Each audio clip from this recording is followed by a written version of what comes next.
Mitchell, second degree black belt under Bruno Tank Mendez with Soul Fighters Association, and we are at Precision Martial Arts Academy in Gluckstadt, Mississippi. Gluckstadt, where the heck is that? Yeah, Gluckstadt. It's a German name. Believe it means strong. I really don't know, but Gluckstadt is a small but very fast growing community right outside of Madison, Mississippi. Madison is one of the top 10 places in America to live. It's extremely one of the top 10 safest cities to live, which is kind of ironic because it borders Jackson, Mississippi, which is the #1 most dangerous city to live in America. So Madison being one of the top 5 safest cities, and it directly runs into Jackson. So yeah, it's a beautiful community here, amazing people, and it's rapidly growing. We opened this academy. I was in Ridgeland, Mississippi, which is another suburb of Jackson. We also have a location in Flowood, Mississippi, Precision Martial Arts Academy in Flowood. And we moved out to the Gluckstadt community from Ridgeland, Mississippi, just because Ridgeland was kind of as big as it could get, and everything was slowly growing out this way.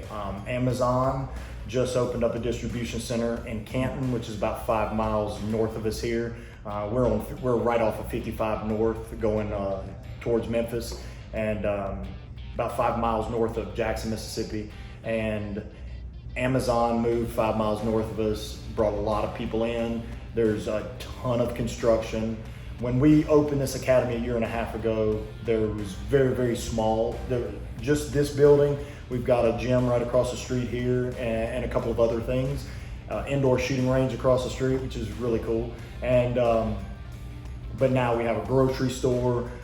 They've already incorporated this as a city now. When we first opened, it was just like the community of Gluckstadt.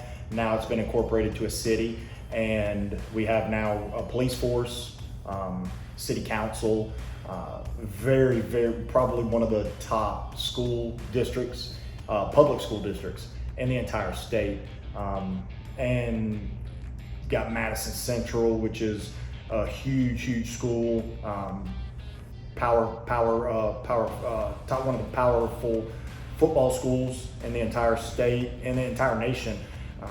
Got MRA, some of the private academies, MRA over in Ridgeland. When Deion Sanders, who's now Jackson State's head football coach, Prime, when he moved up here, right before he moved up here, he brought his team from Texas, the high school team that he coached, that his kids played on. He brought them to MRA to play MRA, because it was really one of those teams that couldn't really find anybody around to play them. They had beaten everybody in Texas, and they were kind of more or less of a travel team. MRA agreed to host them, brought them here, and then MRA actually beat Prime's team. So I think it was on that visit here that he actually interviewed for the head coaching job at Jackson State, and then shortly after that it was announced. And since he moved here, with the HBCUs, it's been amazing. Jackson State, the women's soccer team just won the SWAC title. Men's cross country team just won the SWAC title. Jackson State's now 8-0 this year, and they just had their homecoming last week. College Game Day was here. It was a huge deal. I think ESPN reported 2.3 million viewers tuned in to College Game Day, and that's the most viewers that have viewed College Game Day since 2009. And so Prime, Coach Jackson's really doing a lot of things, bringing a lot of attention to Jackson, a lot of business to Jackson. We had Snoop Dogg here a couple of weeks ago, Rick Ross. It's kind of crazy, at how one man, coming in with such a positive message can have such a resounding impact on the entire athletic program. Now you've got alumni and even other businesses that are really pledging a lot of money to HBCUs to help further the education and athletic program at those colleges. And hopefully before the end of the year, being 8-0, hopefully Jackson State will get prime spot in the top 25 and get a big time bowl game, because that brings a lot of money to those colleges. Well, we're talking about a lot of other people that have helped Mississippi and helped the demographics over here. Yeah. But Mr. Anthony Mitchell is a face at the jiu-jitsu tournaments, and we did a video earlier about some of your purple belts that ref and your black belt Michael Laborde, and we at AGF all know you. A lot of the people obviously that compete for us know you. You're phenomenal with kids. We all know your dogs. You know, we know you're a dog lover. Everyone at AGF knows Anthony Mitchell, and we know your guys. And I believe that you definitely are making the sport better as well too, my friend, right? So you have made a big impact on AGF and jiu-jitsu. But on top of that, you know, your students that work for us, they really know the game. They're good people, they're hard workers. Now some of that might have been how their mama raised them, right? But when it comes to jiu-jitsu, when it comes to knowing the rules, when it comes to etiquette, when it comes to the part at the events and running events, refereeing and working, your guys are excellent. If I were to pick a school or an association or a head guy throughout the United States that is quote unquote the best, or has the group of guys that is the best, everyone's gonna mention you. You know, what is it that you do that makes me want to hire every one of your guys? What do you train the rules while you guys are training? Do you teach them? You force them to compete a bunch? What is it that makes your guys such great referees and such great workers for the jiu-jitsu scene? Well, man, you know, thank you so much for the kind words. You know, I believe as a human being, we're only here for a short amount of time. We're never guaranteed tomorrow, so you got to leave your mark somehow. I always want to be a person that, you know, I like to think that I have decent jiu-jitsu, but at the end of the day, you have to be equally as good of a person. I want my students, when they travel, I want them to be welcomed with open arms wherever they go. That is a pure reflection of me. I have to have a good reputation. You're only as good as your reputation. You're only as good as, you know, people perceive you to be as far as a person, you know. So I believe how you treat others is sends a resounding message to the people as far as like what type of person you are. I want people to be treated well. I want myself to be treated well. I want to be shown respect, and in that sense, I have to give respect. You know, I believe that the children, you know, you mentioned the kids are the future of jiu-jitsu. And we as instructors, you're a phenomenal instructor. I love watching you teach. You teach with an amazing amount of passion, so, you know, and I watch that. I watch in other instructors. I've seen bad instructors. I've seen amazing instructors. And it's not always the world champions. It's not always the best guys in the world that are the best instructors. It's the ones that when they teach with passion. And when they teach with passion, people recognize that. People recognize somebody that loves something and connects with something, and that connects with people who also are very passionate about the things that they do. I don't just do jiu-jitsu. I don't just teach jiu-jitsu. I'm passionate about jiu-jitsu. I love jiu-jitsu. And that makes me connect with other people that are similar to me. That's what connected me to AGF. You yourself, your partner Chris Carlino, y'all are very passionate about not just jiu-jitsu, but furthering the sport. Not just how good you guys are, not just how good AGF is, but how can it be better? How can we make jiu-jitsu better? How can we make this a mainstream sport? How can we further it for the, you know, decades and long after we're gone? You know, people will still be doing jiu-jitsu, and hopefully it's because of something that we did. We can leave our mark. And I believe that every single day when you walk into this place, like I tell my students, I tell everybody, when you walk in these doors, you never know what's going on in somebody's life. You never know what somebody is walking in those doors from. They could be running away from financial problems, marital problems, work problems, whatever. You never know. They could have just lost a loved one. You don't know what somebody's going through. You need to be, even if it's 7 o'clock at night at class, you need to be the brightest part of that person's day. So when you come in the mat, it doesn't matter how my day has gone, what I'm going through personally. You know, like a couple of months ago, I had 2 surgeries back to back. Darkest time of my life, just because I could not do jiu-jitsu. I couldn't do anything. Constant pain, you know, and it just was, it was robbing everything that I wanted to do every single day of my life. If I wasn't at jiu-jitsu, I was trapped to my couch. Severe depression. But when I walked into this academy, it didn't matter what was going on in my life. I had to be a positive influence for everybody that walked in these doors. It didn't matter what was going on in my life. People pay me to represent jiu-jitsu, to teach them jiu-jitsu, but not only to teach them jiu-jitsu, but also to be a positive impact on their day. This is therapy for a lot of people. I was just talking to a white belt the other day who was going through a rough time in his life. I didn't even know that, because every time he walks in these doors, he's got a smile from ear to ear. It's what this academy does for him. And he told me that this was when he got finished training at the end of every day, and he was sitting in the bathroom, you know, right out of the shower, putting his socks on, putting his shoes on, he realized all his problems had disappeared.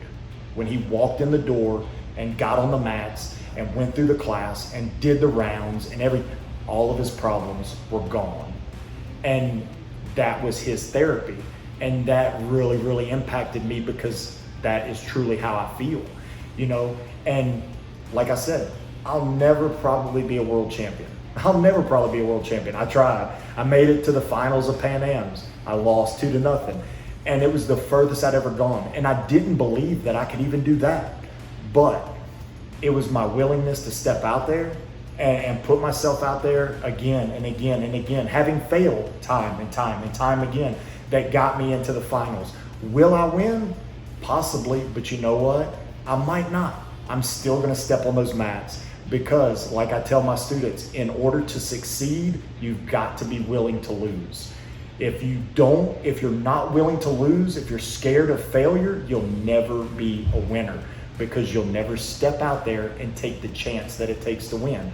So, you ain't gonna hit a home run unless you swing. exactly. You know, it's the Barry Bonds effect. You know, he might have the most strikeouts in Major League history, but he's also got, you know, some of the most home runs. I think Barry Bonds got acai and Jesus too, though, doesn't he? There's a lot of that in jiu-jitsu, man. The dude's 40-something years old, man.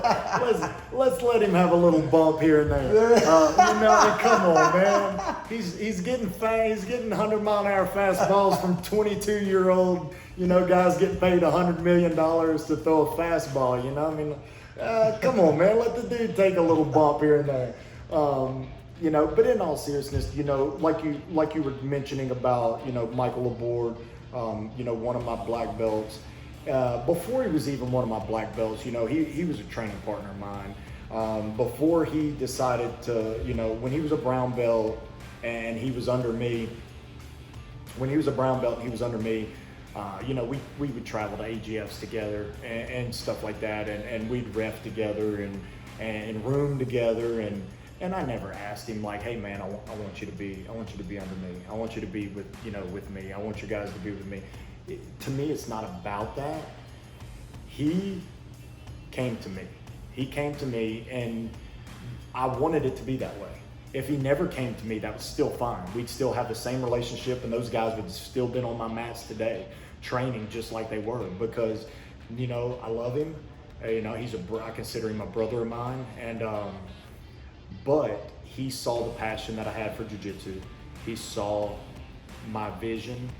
He had the same vision. Yeah, similar. He saw that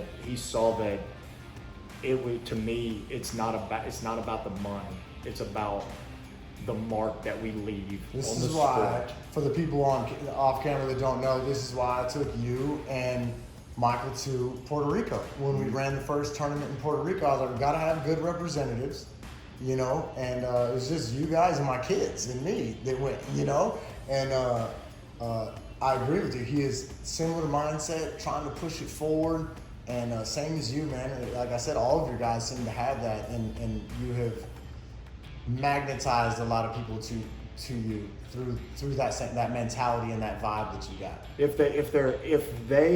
I believe that those people, if they connect with me, like, and you know, if they respect me, and if they feel like, man, you know, like Anthony's one of the good guys, you know, like I love that dude, then they're obviously a great person. They obviously love jiu-jitsu. They recognize passion, and they're equal to me. They are, if not better, you know, because they recognize what I believe in. They recognize the type of person I am, and they're the same type of person, you know. Same thing that drew me to AGF, you know, was a tournament that with people that were very passionate about jiu-jitsu, not just trying to make a buck, you know, you yourself, you know, you go around and you demand excellence, because it's not just about AGF. It's about the competitors getting fair play. It's about progressing the sport forward. You know, some of the ideas you come up with, you know, you always present them to people for discussion, for debate. You know, tell me why this won't work. Tell me why you don't want to do this. Tell me why this rule shouldn't be implemented. You don't force anything on anybody, but you're always being progressive and trying to move the sport forward. And, you know, that's what it's about. That's what it takes. You can't be complacent. You can't just sit there. You've got to keep pushing forward. And with AGF, as far as the organization, every single year it gets better and better and better and better. The mats get better. You know, Carlino's writing, you know, new software, always trying to get better. AGF, as far as a monetary income stream, and I have no idea the financials, but I'm sure you guys make money. I'm sure you guys are happy. So as far as if it was a monetary thing, you could just do what you do, you know, like some of the other tournaments do. Coast. Do what you do. Coast. Every single day. We're trying to gas it. Exactly. We're trying to gas it. Have an event. People are going to register because they want to compete. They want medals. People are going to compete. They're going to keep doing the same. They're going to show up. You're going to but no, you guys spend money.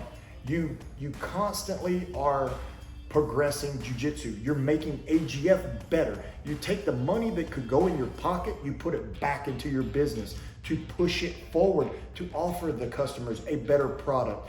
The true people that really care about jiu-jitsu notice it. I know you guys get compliments. I know you guys get flooded with emails. Sure, people are going to complain and gripe, but those people don't understand. I guarantee you get 100 to 1 positive to negative comments, because people recognize what you guys are doing for the sport and you're pushing it forward. I recognize that. Like I was telling, general customer service helps too. I think that being nice to people and not treating people like they owe us something. In reality, they paid me $100-something.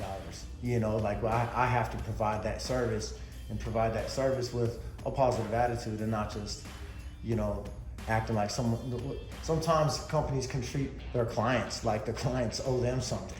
You know, Jiu-Jitsu academies. They, you know, some of these guys act like what I have accomplished, you owe me for that.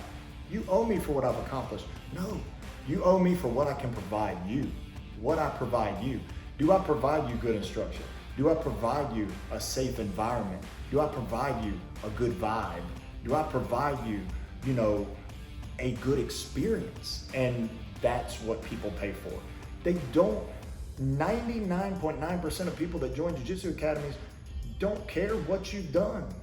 You know, or even understand it. Or they're like, they see a bunch of gold medals and they're like, oh yeah, that's great. You know, like congratulations. You know, but if your attitude doesn't match those medals, they don't care. Yeah. They don't care. Why is somebody going to come to a place that causes them anxiety? You know, and instead they're going to come to a place that takes away their anxiety.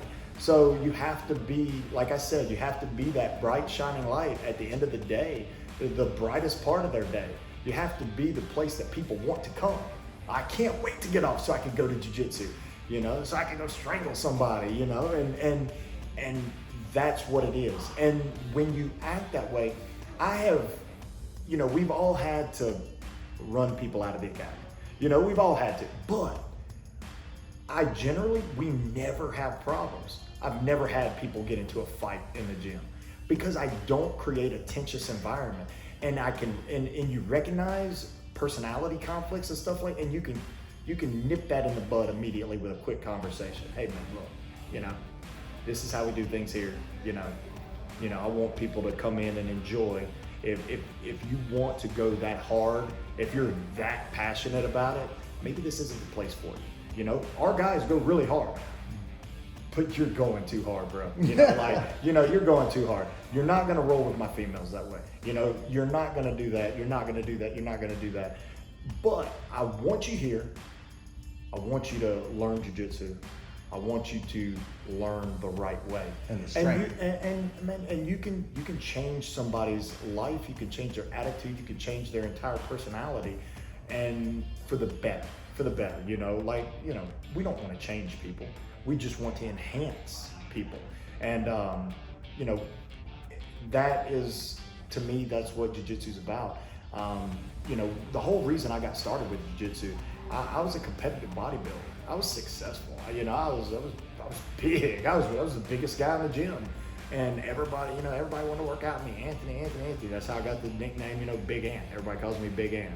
Instagram, you know, at Big Ant BJJ. You know, because I was big. I was 275 pounds at 5'10". You know, I was big, but I had some buddies in the gym that lifted weights with me and said, hey man, we got an MMA fight coming up. You know, you think you could come help us out, just be a big, strong guy, you know, kind of hold us down and let us work, let's get some cardio. Man, I love watching the UFC. I didn't know jiu-jitsu, you know, I didn't know anything about it, but I went out and I got destroyed. I got absolutely humiliated by 165 pound, 175 pound guys. And they thought it was a joke, you know, like, man, we'll never see that guy again, you know, because I couldn't even last 45 seconds. And carrying a lot of muscle too. It's got tiring. Oh, yeah, you know, I mean, yeah, you got your red blood cell count and everything like that, and you know, just the sheer muscle mass. It was ridiculous. You know, I couldn't feel my arms, couldn't feel my legs. My lungs felt like I was dying. My heart was, you know, screaming, and I wanted to cry. But you know, it was the ride home. You know, most people would be like, nah, man, I'm not doing that I'm never doing that again. But I'm the kind of person that if I put my head to something, I want to do it. I want to be challenged. People want to be challenged in life. You know, we've gotten into a culture to where we want to conform and just kind of take the easy route, you know, and kind of take the easy path. But that's not me, you know, like I want to do things that challenge me. I want to do things that are going to make me better. And jiu-jitsu's made me a better person.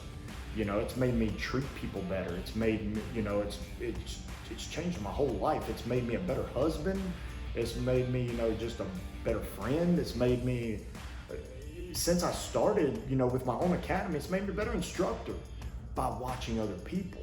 Because I've seen bad instructors, and you look at them and you're like, oh my gosh, I can't believe that dude talks to his students like that. Why do people pay to come here?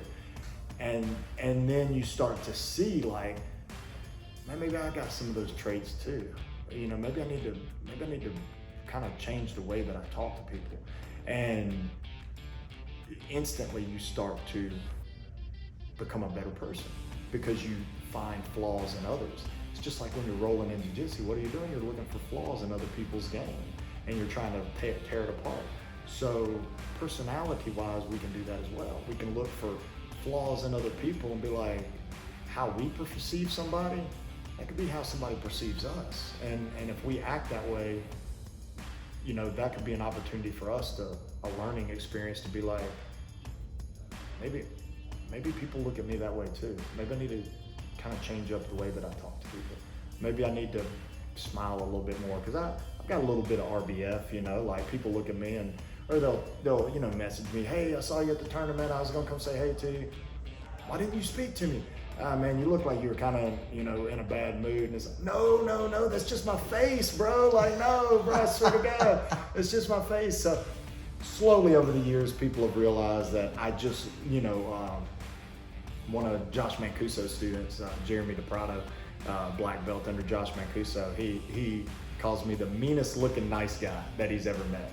You know, and you know, I'm bald, I got the big beard, I got the tattoos and everything, and I don't always have a smile from ear to ear, so, you know, I can look like, you know, a ticked off, you know, biker or something like that, you know, at times, you know, kind of a stocky build, and it may be intimidating to some people, but, you know, when people talk to me, then they truly get to see that, oh man, this is a good dude, you know. I hope they feel that way, you know, because, you know, that's how I talk to people. You know, I'm genuinely, when people come up to speak to me, you know, I'm glad, I'm thankful, you know. I mean, I enjoy, you know, as humans, that's, you know, we interact, you know, as humans we interact, and that's what we want to do. We want to have connection with other people, you know.